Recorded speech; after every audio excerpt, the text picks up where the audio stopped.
संसार में ऐसा कोई पर्वत नहीं जो इतना ऊंचा हो कि मनुष्य उसके शिखर तक पहुंच ना पाए, उसे लांघ ना सके। इस संसार में ऐसा कोई सागर नहीं जो इतना गहरा हो कि मनुष्य उसके तले को छूकर पुनः लौट कर आ ना सके। एक छोटी सी बूंद पर्वत के शिखर पर पिघल कर बहने लगती है और देखते ही देखते वो महानदी गंगा में परिवर्तित हो जाती है। कारण क्या है? कारण है प्रयास, प्रारब्ध नहीं। ये प्रयास ही निश्चित करते हैं आपका प्रारब्ध क्या होगा। ये सारा खेल प्रयास और प्रारब्ध का ही है। आपके जैसे प्रयास होंगे वैसा प्रारब्ध आपका होगा। और यदि आपके ये प्रयास ऊंचे हो तो प्रारब्ध को तो आपके समक्ष झुकना ही है। क्यों? कई बार मनुष्य अतीत को देखता है, आज अहंकार में भर जाता है। कभी वर्तमान को देखता है, भविष्य के विषय में सोचता है, मद में चूर हो जाता है। क्यों नहीं समझ पाता एक सरल सी बात? ये सृष्टि जो है, ये सृष्टि एक चक्र है जो बार बार आपको दोहराएगी, कठिन से कठिन परीक्षाओं पे आपको उतारेगी, जिस पर आपको उत्तीर्ण होना ही है। जो कल था वो आज नहीं है, ये सभी को ज्ञात है। जो आज है वो कदाचित कल नहीं होगा, ये भी आपको मानना होगा। एक मुस्कुराहट के साथ आपको शांत रहना है और कभी भी इस मन में अहंकार उत्पन्न होने नहीं देना है। बनिए उस हिमखंड की भांति। कदाचित वो इसलिए इतना ठंडा रहता है क्योंकि उसे ज्ञात है वो कल जल के रूप में था, आज बर्फ के रूप में तो है, किंतु कल पुनः वो जल के रूप में ही जाएगा। स्वयं को शांत रखें। कदाचित आज आप सफलता के शिखर पे हो, कदाचित ना। आपको हर एक दिन अवश्य देखना है।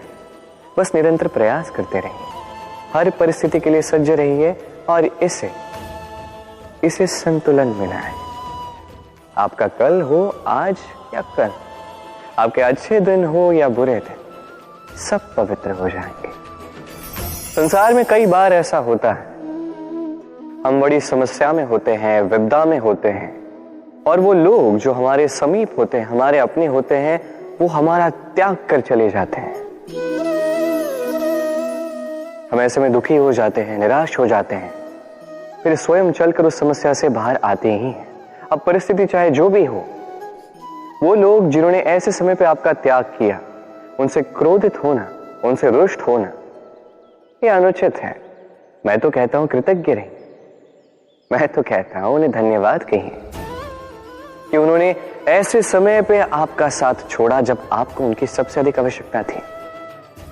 क्योंकि या तो उनको विश्वास था कि आप स्वयं इस विपदा से बाहर चलकर आएंगे, या तो उनके त्याग के कारण आपने स्वयं का प्रोत्साहन बढ़ाया, स्वयं की शक्ति बढ़ाई और स्वयं उस आग से चलकर बाहर आए। अपने बुरे समय को आपने अपना अच्छा समय बनाया। अंत में आप और शक्तिशाली हो जाते हैं और श्रेष्ठ हो जाते हैं। और यही तो आपकी विजय है, जिसका कारण है उनका साथ छोड़ना। तो उन्हें धन्यवाद कहिए। धन किसी के लिए मोह है तो किसी के लिए मान, किसी के लिए भाग्य है तो किसी के लिए कर्मों की इच्छा है। देखा जाए तो ये धन कहीं ना कहीं मनुष्य के लिए अत्यंत आवश्यक भी है, और इसलिए मनुष्य जो है अपना समस्त जीवन व्यतीत करता है इस धन को अर्जित करने। अनेक मनुष्य ऐसे भी होते हैं जिनका समस्त जीवन इसी धन में बीत जाता है। हर एक मनुष्य प्रयास करता है कि वो धनी बने, अधिक से अधिक धन अर्जित कर सके, संपन्न बना रहे। और ऐसा क्यों ना? क्योंकि यही एक वस्तु है जो आदान प्रदान व्यवहार में काम आती है। प्रयास हर मनुष्य करता है, धन अर्जित हर मनुष्य नहीं कर पाता। कारण ये कि मनुष्य सोचता है मेरे पास कुछ धन आ जाए तो मैं कुछ करके दिखाऊं। धन सोचता है कि ये मनुष्य कुछ कर दिखाए तो मैं उसके पास आऊं।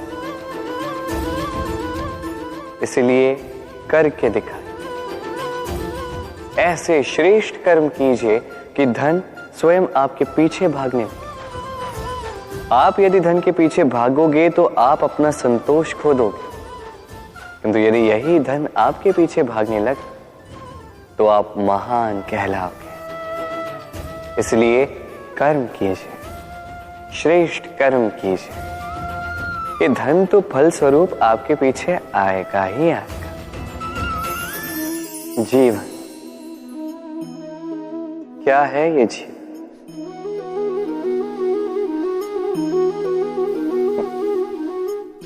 ये प्रश्न सबके मन में आता है। सबका मन इसी प्रश्न से चिंतित रहता है क्या ये जीवन? इसका उद्देश्य क्या है? करे क्या है इस जीवन में?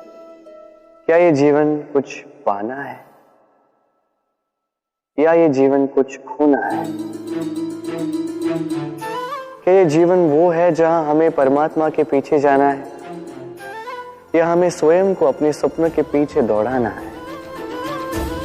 क्या है ये जीवन? ये जीवन अत्यंत सरल है, एक शांत जल की भांति है, एक दर्पण की भांति है। ये जीवन है ठीक एक दर्पण की भांति। दर्पण क्या करता है? आपको वही दिखाता है जो आप करते हैं।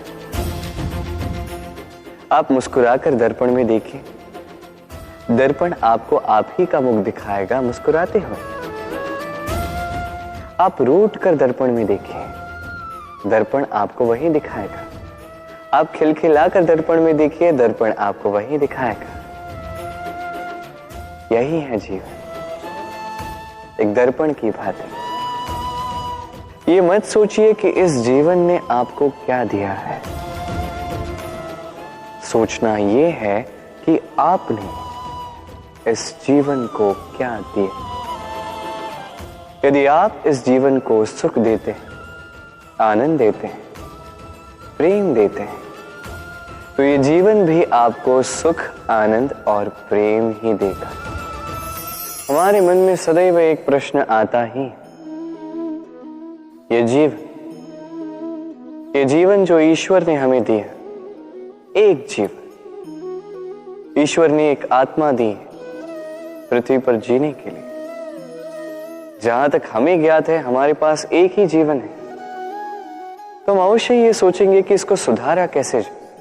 हर एक व्यक्ति सोचता है कि मैं क्या करूं जिससे ये जीवन सुधर सके, कौन सा कर्म करूं, कौन सा पुण्य करूं,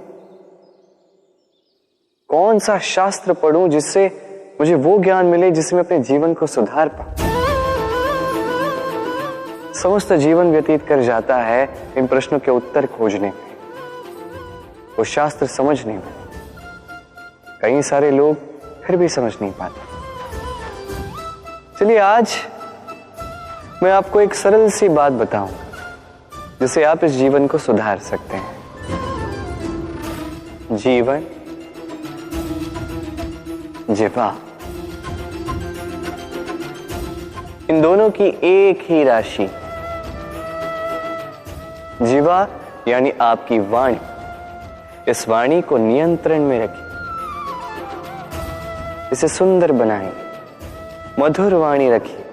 जितना हो सके इसे सुधारिए, आपका जीवन सुधर जाएगा। क्योंकि वाणी ये होती अत्यंत शक्तिशाली। ये एक ऐसा बंधन है जो सामने वाले व्यक्ति को आपके व्यक्तित्व के साथ बांध देता है।